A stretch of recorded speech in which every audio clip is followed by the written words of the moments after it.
கர்த்தருடைய பரிசுத்த நாமத்திற்கு மகிமை உண்டாவதாக. இந்நாளிலே நாம் ஓசியா தீர்க்க தரிசன புத்தகத்தின் முகவுரையை நாம் தியானிக்கப் போகிறோம். பழைய ஏற்பாட்டின் தீர்க்க தரிசன புஸ்தகம் 17 புத்தகம், பெரிய தீர்க்க தரிசனம் 5, சிறிய தீர்க்க தரிசனம் 12, ஆக மொத்தம் 17 தீர்க்க தரிசன புஸ்தகம். 12 தீர்க்க தரிசன புஸ்தகத்தின் சிறிய தீர்க்க தரிசன புத்தகத்தின் புத்தகம் ஓசியா, கடைசி புத்தகம் மல்கியா என்று வேதத்தில் நாம் பார்க்கிறோம். இந்த ஓசியா புத்தகத்தை குறித்து தான் நாம் தியானிக்க போகிறோம். அதற்கு முன்பதாக சரித்திரத்தை அறிந்து கொள்ளும்படியாய் அடியேன் விரும்புகிறேன். சாலமோனுக்கு பிற்பாடு தேசம் ரெண்டாக பிரிகிறது. வடக்கே இஸ்ரவேல் என்றும் எப்ராயிம் என்றும் அழைக்கப்படுகிறது. தெற்கே இருக்கிற தேசத்தை யூதா என்றும். ஏசாயா தீர்க்க தரிசன புஸ்தகம் 7ஆம் அதிகாரத்தில் தாவீதின் வடக்கு ராஜ்யத்தின் முதல் ராஜா எரேமியா. வடக்கு ராஜ்யத்தின் மொத்த ராஜாக்கள் 19 ராஜாக்கள் ஆட்சி செய்தாங்க.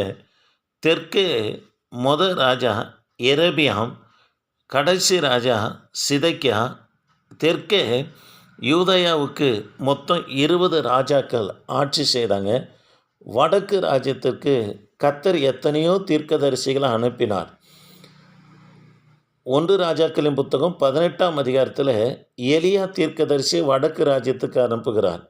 1 ராஜாக்கள் 19ஆம் அதிகாரத்தில் எலிசா தீர்க்கதரிசி வடக்கு ராஜ்யமாக இருக்கிற இஸ்ரவேலுக்கு அனுப்புகிறார். எத்தனையோ தீர்க்கதரிசிகளை அனுப்பலான்னு கூட வடக்கே இருக்கிற இஸ்ரவேல் ஜனங்க மனம் திரும்பலை. தீர்க்கதரிசியுடைய வார்த்தையும் அவங்களுக்கு புரியாத பட்சத்தில், ஆகவே தான் ஓசியா தீர்க்கதரிசியுடைய வாழ்க்கையை இஸ்ரவேலுக்கு ஒரு திரைப்படத்தை போல பாடமாக்கி என் தேவனாகி கர்த்தர் போதிக்க சித்தமாக காணப்பட்டார். தேவ பிள்ளைகளே, ஆகவே தான் ஓசியா தீர்க்கதரிசியை பார்த்து கர்த்தர் சொல்கிறாரு, சோரம் போனேன். சோரம் சொன்னால் விபச்சார ஸ்திரியை போய் நீ திருமணம் செய் என்று சொல்கிறார். அதற்கு முன்னதாக ஒரு சில காரியங்களை அறிந்து கொள்ள விரும்புகிறேன். எரேமியாவுடைய நாட்களில் தான் ஓசியா ஊழியம் செய்தார். ஓசியாவும் யோனாவும் ஒரே காலகட்டத்தில் தான் ஊழியம் செய்கிறாங்க. இஸ்ரவேலுக்கு சொல்லப்பட்ட தீர்க்க தரிசன புஸ்தகத்தில் ஒன்று இந்த ஓசியா தீர்க்க தரிசன புஸ்தகம். தேவ பிள்ளைகளே, 1ஆம் அதிகாரம் 1ஆம் வசனம் ஓசியா புத்தகத்தில் நாம் வாசித்து பார்ப்போம்னா, பேயேரின் குமாரனாகிய ஓசியா என்று வரும். ஓசியாவுடைய தகப்பனார் பெயர் பேயோரி. ஓசியா என்றால் கர்த்தருடைய ரட்சிப்பு என்று பொருள். இதே அர்த்தத்தில் 3 பெயர் வேதாகமத்தில் கொடுக்கப்படுகிறது. ஏசாயா என்றாலும் கர்த்தருடைய ரட்சிப்பு தான். யோசுவா என்றாலும் கர்த்தருடைய ரட்சிப்பு தான். இயேசு என்றாலும் கர்த்தருடைய ரட்சிப்பு தான். ஓசியா இயேசு ஒரே அர்த்தம் உடையதாக இருக்கிறதே நாம் இந்த பகுதியில் பார்க்கிறோம்.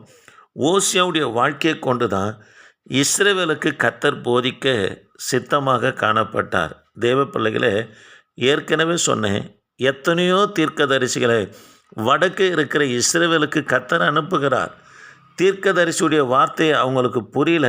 பிற்பாடு அவங்க மனம் திரும்பாத பட்சத்தில் ஓசியாவுடைய வாழ்க்கையை ஒரு திரைப்படத்தை போல பாடமாக கற்பிக்க வேண்டும் என்று கர்த்தர் விரும்பி தான் ஓசியா தீர்க்க தரிசன புஸ்தகம் 1ஆம் அதிகாரம் 2ஆம் வசனத்தில் கர்த்தருடைய வார்த்தை ஓசியாவுக்கு உண்டாகி, நீ போய் சோரஸ்திரியை திருமணம் செய் என்றால், சோரஸ்திரி என்று சொன்னால் விபச்சார பெண்ணை நீ திருமணம் செய் என்று கர்த்தர் இந்த இடத்துல சொல்லுகிறத பார்க்கிறோம். தேவ பிள்ளைகளே, ஓசியாவே தேவனுடைய அன்பிற்கும் ஓசியாவுடைய மனைவியை இஸ்ரவேல் மக்களுடைய ஜீவத்திற்கும் ஒப்பிடப்பட்டு சொல்லப்பட்ட ஒரு புத்தகம் தான் ஓசியா தீர்க்க தரிசன புஸ்தகம். ஓசியா தீர்க்க தரிசன புஸ்தகம் 1ஆம் அதிகாரம் 2ஆம் வசனத்தில் ஓசியாவை நோக்கி கர்த்தர் சொல்கிறாரு, சோரம் போன ஸ்திரியை விவாகம் பண்ணு என்றார். தேவ பிள்ளைகளை, சோர ஸ்திரீ என்று சொன்னால் விபச்சாரம் பெண்ணை திருமணம் செய்ய சொல்லுகிறார். தேவ பிள்ளைகளே, இது சோரஸ்திரியை யாருக்கு ஒப்பிட்டு பேசுகிறார்னா, ஓசியாவுடைய மனைவி கோமேரை யாருக்கு ஒப்பிட்டு பேசுகிறார்னா, இஸ்ரவேலுடைய பாவத்திற்கு இஸ்ரவேல் ஜனங்களுக்கு ஒப்பிட்டு பேசுகிறார். இஸ்ரவேலிடத்தில் அந்நாட்களில் காணப்பட்ட பிரதான பாவமே விக்கிரக ஆராதனையாக காணப்பட்டது. தேவ பிள்ளைகளே, வடக்கு ராஜ்யமாக இருக்கிற இஸ்ரவேலுக்கு எத்தனையோ அற்புதங்களை தேவனாகி கர்த்தர் செய்தாலும் இஸ்ரவேல் முழுமையாக விக்கிரக ஆராதனையில் இருந்தாங்க.